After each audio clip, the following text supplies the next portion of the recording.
Hey, HSE study family, imagine you're a safety officer faced with a gut-wrenching choice. Protect your workers or hit a project deadline? One decision could save lives or cost them. Today, we're diving into a real-life case study that exposes the ethical dilemmas of HSE decisions.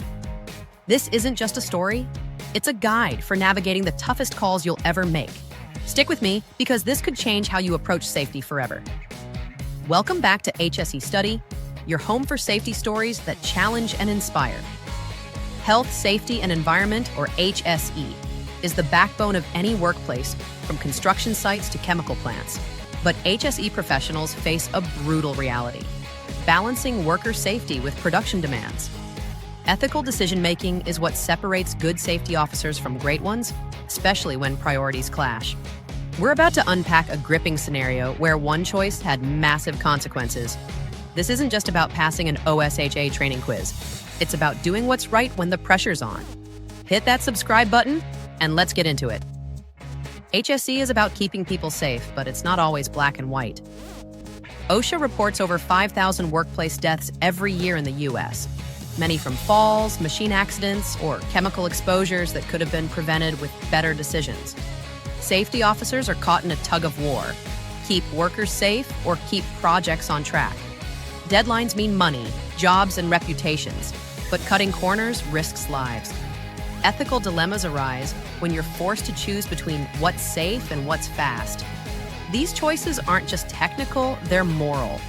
They test your values, your courage, and your commitment to workplace safety. That's why understanding ethics in HSE is critical for accident prevention and building a safety culture. Let's dive into our case study, a real scenario from a construction site in Georgia. Sarah, a 38-year-old safety officer, was overseeing a major bridge repair project. The deadline was tight. Missing it could cost the company millions and delay a critical infrastructure opening. 2 days before completion, Sarah's team found a potential hazard. A section of scaffolding showed signs of instability, violating OSHA's 29 CFR 1926.451 standards. Fixing it would take 3 days, pushing the project past the deadline and angering stakeholders. The alternative? Keep working, monitor the scaffold closely, and hope it holds. Sarah's manager leaned hard. "We've got to finish on time. It's probably fine."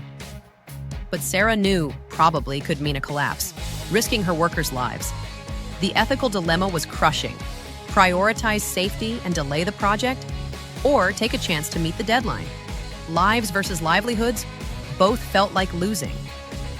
Now let's look at this through ethical lenses to understand Sarah's options. First, utilitarianism. Choose the action that does the most good for the most people. Delaying the project might save workers but cost jobs and public trust. Gambling on the scaffold could keep the project on track but risk catastrophic injury. Second, deontology. Follow strict rules no matter the outcome. OSHA and company policy demanded fixing the hazard. End of story. Taking a risk would violate that duty, even if the deadline suffered. Third, virtue ethics. Act as a person of integrity would. A courageous, honest safety officer would prioritize lives over pressure, owning the consequences. Each framework points to different priorities: workers, rules, or character, and highlights the stakes for stakeholders. Workers risking injury, the company facing fines, the public waiting for the bridge. Sarah had to weigh them all. So how did Sarah make her decision, and what can we learn?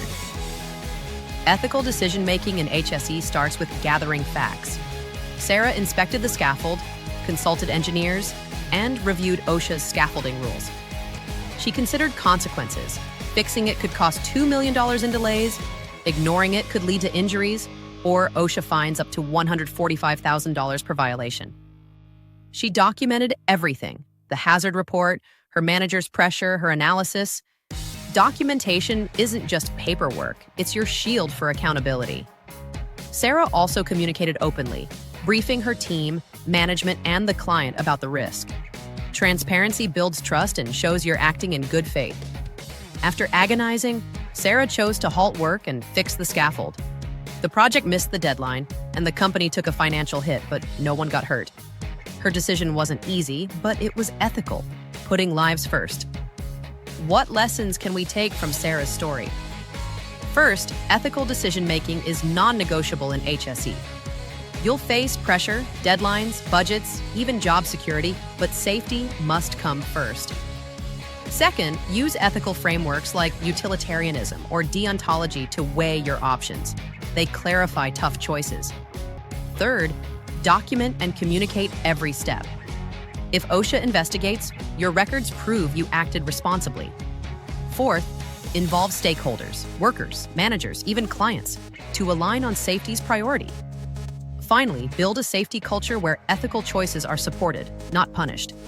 Sarah's company later adopted stricter hazard reporting, inspired by her stand. These lessons apply to any HSE challenge, from chemical spills to machine maintenance, helping you navigate dilemmas with confidence. Here's the bottom line. HSE decisions are ethical tests that shape lives. Sarah's choice saved her workers but cost her company. It was the right call, but it wasn't easy. We've covered ISO 45001 and safety resources before, but ethics is the heart of workplace safety. By thinking critically, documenting clearly, and acting courageously, you're not just a safety officer, you're a leader saving lives. Let's create workplaces where ethical decisions are the norm, where safety isn't a trade-off, and every worker is family. So, HSE study family, have you ever faced an ethical dilemma in your HSE role? Did you choose safety or feel the pressure to compromise? Share your story in the comments. I'm reading every single one. If Sarah's story hit you hard, smash that like button and share this with your crew.